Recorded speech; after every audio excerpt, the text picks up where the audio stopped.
If you're struggling to grow your sales through Amazon and think listing your brand on other marketplaces will finally fix it, it won't. Actually, most of the time it makes it worse. Let's talk about why expanding into other marketplaces is more complicated than you think and how to actually make it work. I'm Jasim Eisa, CEO and founder of Voadera, a $100 million Amazon e-commerce company. And this year alone, we actually expanded to 4 other marketplaces. In this video, I'm going to walk you through the biggest and most relevant Amazon marketplaces, the primary barriers that exist when expanding into other marketplaces, the most important factors that you have to take into consideration for a successful marketplace expansion, and last but definitely not least, the pros and cons of each marketplace. And actually stick around to the end because there's a very important concept that if you apply it could boost your marketplace expansion success rate. Let's go over the most relevant marketplace. So I'm not going to obviously mention D2C or direct to customer or Shopify, whatever you refer to it as. I'm going to simply mention the marketplaces that exist today. So obviously Amazon.com is still going to be the king. Amazon US specifically, I would say it's 80 to 90% of relevance. That's where everything starts. But we do have up and comers. So I want to start with Amazon itself. Amazon has international marketplaces. So this could include, I'll start with the biggest ones: Amazon Germany, Amazon Japan. So I think Amazon US does around 440 billion. Amazon Japan does like 55 billion. Amazon Germany does like 50 billion. So you can see already there's like a 10-to-1 ratio. So even the second largest one does like 1/10. So like Amazon Germany, let's just say, does 50 billion. Amazon US is 450 billion. That's around 1/10 of the total sales. And then going past that, we have Amazon UK at 38 billion. And then it dips significantly. We have Amazon Canada 17 billion. I think Italy, Amazon Italy like 15 billion. After that, it's kind of significantly dwindling. There are some up and comers in there. So I think Amazon India, actually, they're focusing on the infrastructure a lot, and it's growing very rapidly, and it's actually in the US language as well. So that's one that we're keeping an eye on. But that's just to give you an idea of Amazon International. So beyond that, we have obviously the Walmart marketplace. It exists in Walmart.com and then Walmart Canada. Right now, that's the 2 countries that they're operating out of.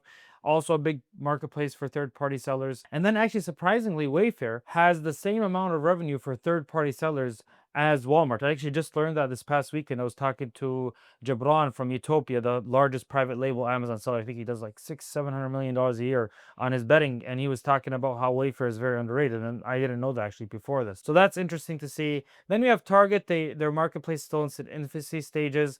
It's a certain demographic that works there, but they do have a marketplace.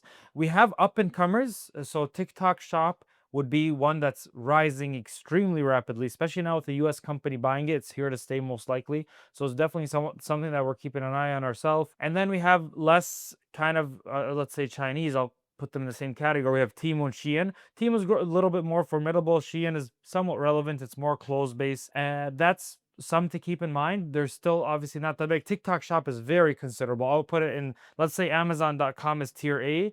I would say tier B is TikTok Shop, Amazon Canada, Amazon UK, Amazon Germany. Those are all like very formidable, very serious, something to keep an eye out. I would put Walmart with them in there as well, Walmart.com US. And then tier C, where we get into like Walmart Canada, Amazon maybe Italy, so some of the smaller ones. But that's kind of the way that we frame it internally in the company. And then we have tier D, the new marketplaces like Best Buy. I think they just opened their marketplace. And then we also have Macy's. They just opened their marketplace as well. Best Buy actually opened in Canada as well. They have a marketplace there. They're still infancy stages, not as big. And then we have tier, I would say, E, which is marketplaces that actually could be big, but they're not as relevant for brand owners. So this includes like Goat, StockX. They're more collectibles. But then even other ones that don't sell collectibles, like Poshmark, for example, it's used clothing. We actually sell a lot through Poshmark. I think just last year we did 1.5 million, but we're selling our customer returns through there, the clothes and shoes. Mercari is very similar to Poshmark. eBay, Facebook Marketplace, not as relevant for brand owners. There could be some traction there depending on your customer avatar, but we haven't found much for a lot of consumable brands or D2C brands that are emerging within those marketplaces specifically. So that's where I would put those kind of in tier E and or along with tier D, depending on what you're selling, obviously. But that's kind of the tier that I look at these marketplaces. Another actually very important underrated one, I would put this actually in tier C, maybe tier B if it's relevant to if you're in that area already, it could be more relevant to you, is local marketplaces. So Mercado Libre, for example, that's a huge marketplace, but it's specifically for South America. It's very tough to get into if you're outside of there.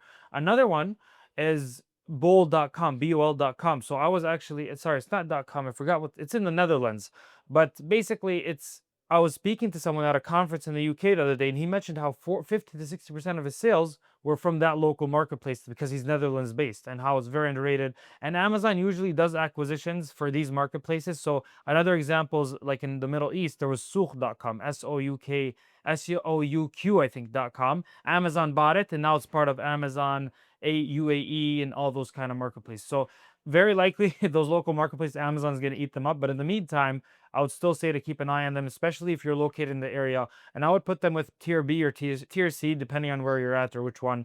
But that's also another one that I would consider as well. What are the primary barriers for expanding into these marketplaces? The first one I would say is compliance and banking. Sometimes we don't realize in the US, I mean, for good or for better or worse, depending on what your thoughts are. Regardless, I won't get into that now, but how much deregulated the US is and how much it's easy to do business here. In my opinion, obviously, that's a great thing. Sometimes a little bit too lax. We have to be careful. We don't realize how blessed we are to start a business, open a business, get documents. It's not like that in the rest of the world, especially when you go to Europe or even Canada sometimes. But Europe, I would say, is very strict with regulations and all that kind of stuff. There's more requirements to start a business there. Just as an example, for the UK, and even now UK did the Brexit, so it's not part of the EU, but they still have similar laws where you have to get a VAT for each country that you operate out of. You have to get a VAT, I think it's like value added tax, I believe that's what it stands for. And that's a tax based on sales that you have to apply for before you start selling. And if you don't have it, they close your account. So you have to make sure that you're compliant for the local regulations, and you also have banking to receive the funds from these banks. So thankfully for the UK and EU, you can still receive them to US bank. There's currency exchange that you have to take into consideration. But that's one of the biggest factors to consider. Like even just another example is vitamins. We have a big supplement brand that we're trying to get into Canada.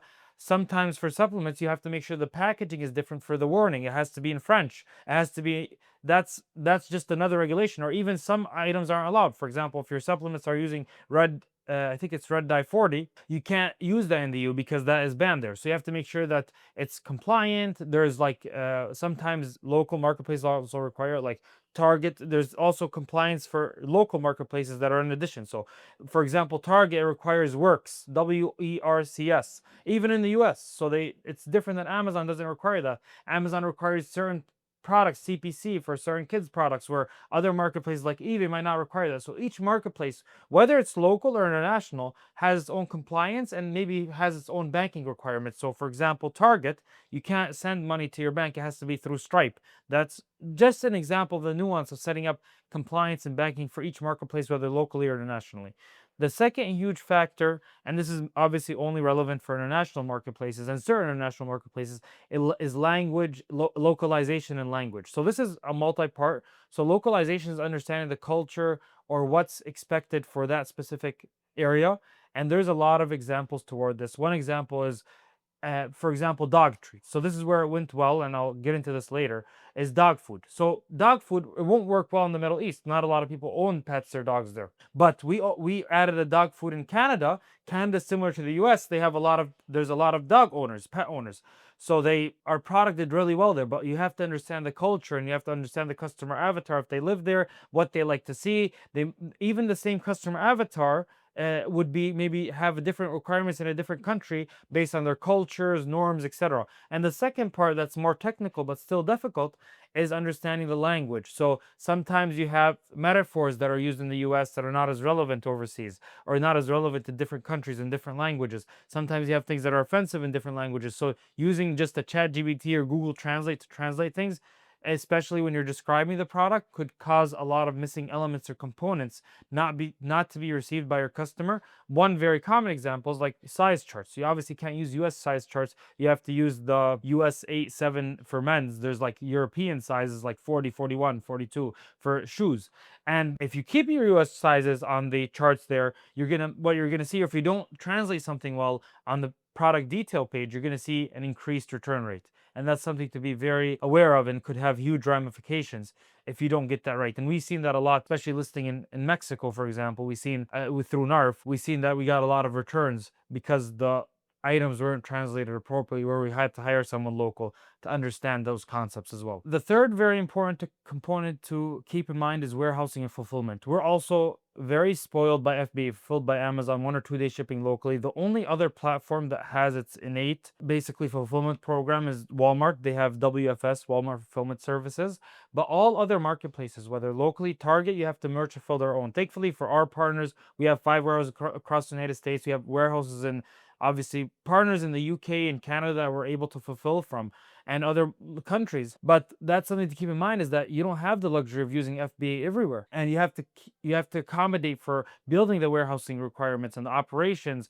Just for example, one of our partners, we now have a UK partner that ships products into Amazon UK to stage products there, to store them when we order stuff. So that's a lot of things to keep in mind, and a very important factor to consider. The fourth part to consider is that a lot of these platforms or marketplaces are playing catch up with Amazon. They're early stage ecosystems.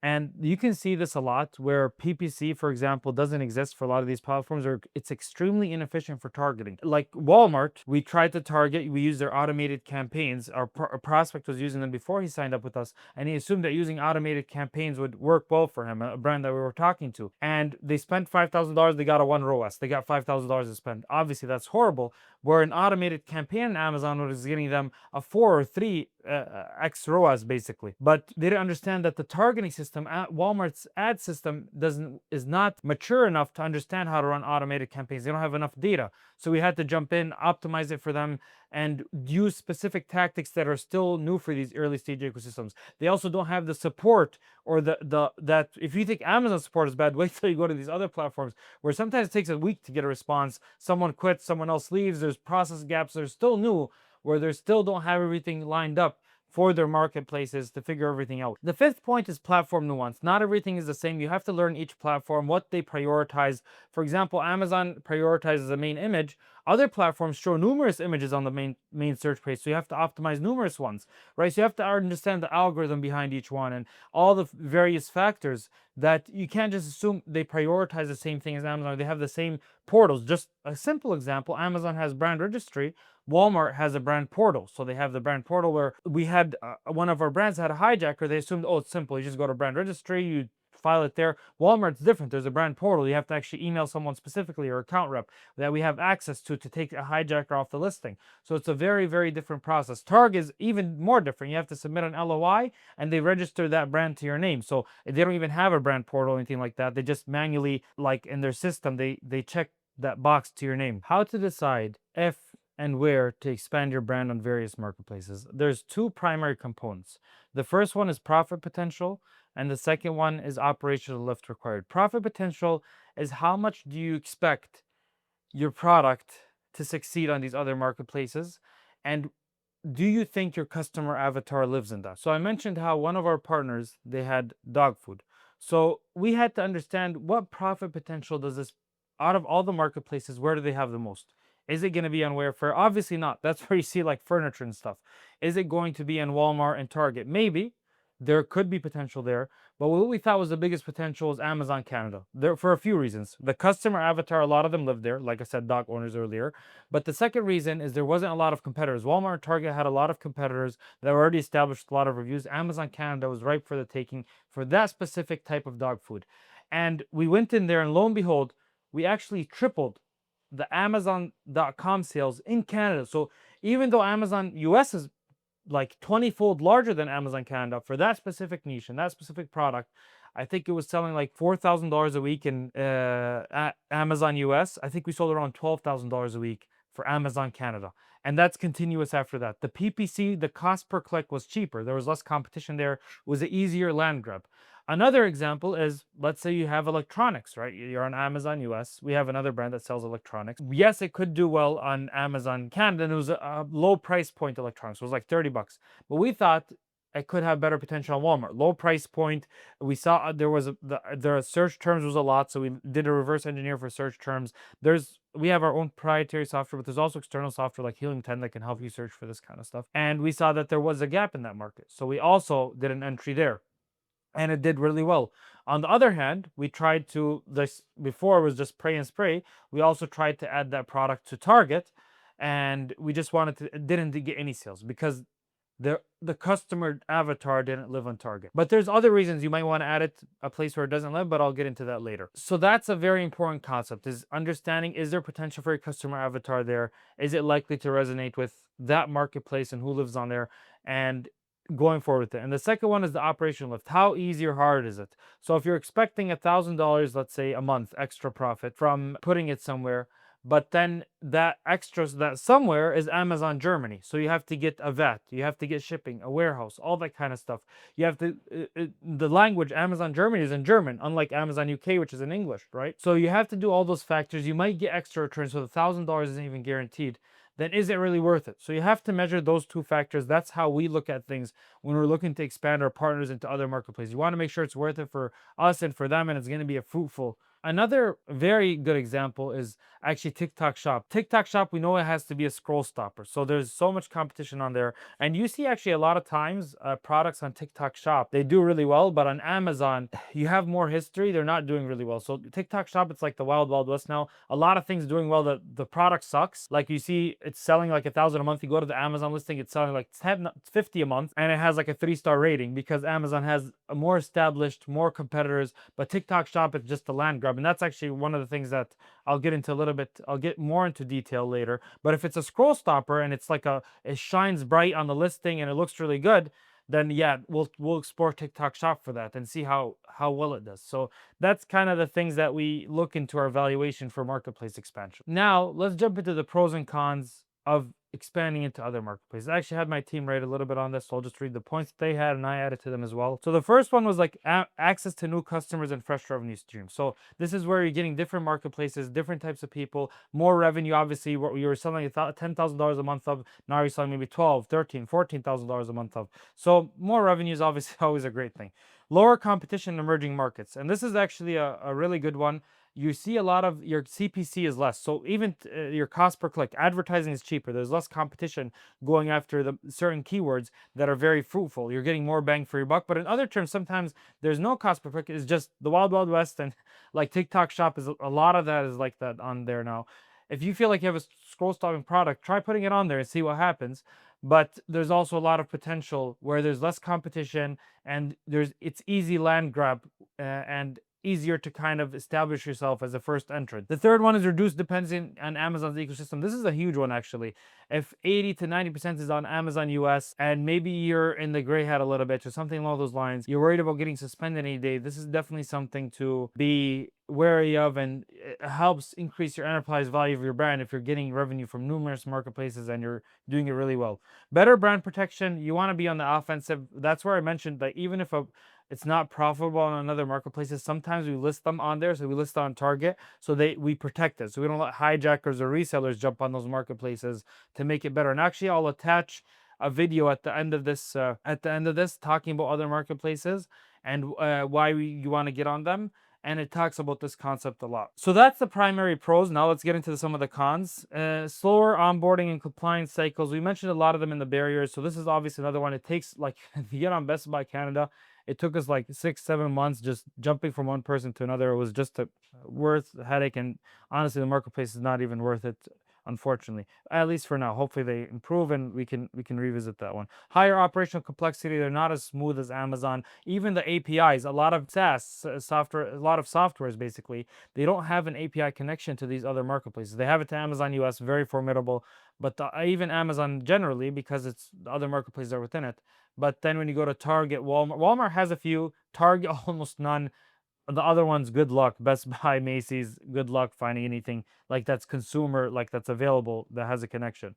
Currency and payment friction. So there's a little bit of losses when you do currency exchanges. And then obviously the biggest one is taking away focus from the primary thing. So Amazon is the money maker. You want to make sure that all eyes are there. That's what we focus the team on. We have a team of 150 people, right? So I would say 95% of our staff is focused on Amazon. Then we have a couple people dedicated to other marketplaces, testing these out, making sure that we're ahead of things when, like, if a marketplace is on the rise, we test a few products there, make sure that we're on that wave and riding it out for our partner brands. But we're obviously the eyes are on Amazon.com, and we don't want to take the focus away from there. If you found this video helpful, make sure to like, comment, subscribe, turn on notifications. I'll continue releasing what we're doing for free for you guys to watch. And make sure to check out more of the videos to learn more and to grow your brand even further.